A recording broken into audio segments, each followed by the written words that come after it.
qui elle vient de Belgique, du tournage d'un film, et qui a le plaisir de nous rejoindre ce soir. Bienvenue, Isabelle.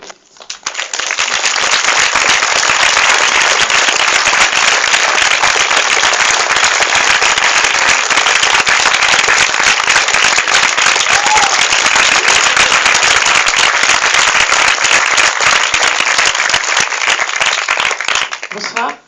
Ah, je vois plein d'amis. Que vous dire? Alors d'abord, je crois que je vais vous parler d'Aung San Suu un tout petit peu, que vous connaissez, mais moi je le connais encore mieux parce que j'ai fait un film avec lui. Je crois qu'il serait temps de cesser de comparer Aung San Suu toujours à Éric Rohmer, à Luis Buñuel. Je crois qu'il y a une manière assez subtile de faire son éloge tout en le rabaissant, en le comparant à d'autres. Voilà, en pensant qu'il va systématiquement dans Other Countries, contrairement à moi qui suis vraiment allée in another country. Je crois que c'est vraiment un cinéaste qui a un univers qui lui est propre, très personnel. Aung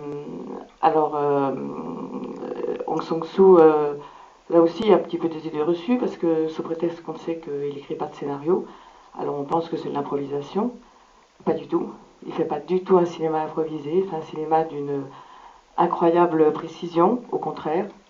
Et c'est pas parce qu'il prend des décisions au dernier moment, ce qui est quand même le propre du cinéma, justement, c'est de prendre des décisions au dernier moment, que ces décisions n'ont pas été longuement pensées avant.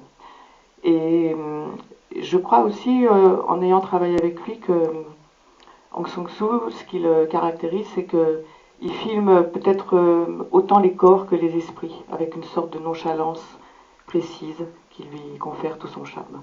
Voilà. Enfin, vous l'avez compris, moi j'ai été séduite par lui.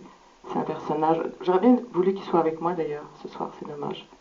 Mais en voyant son film, voilà, vous serez un peu avec lui. Moi je suis très heureuse d'avoir été faire un petit tour in another country.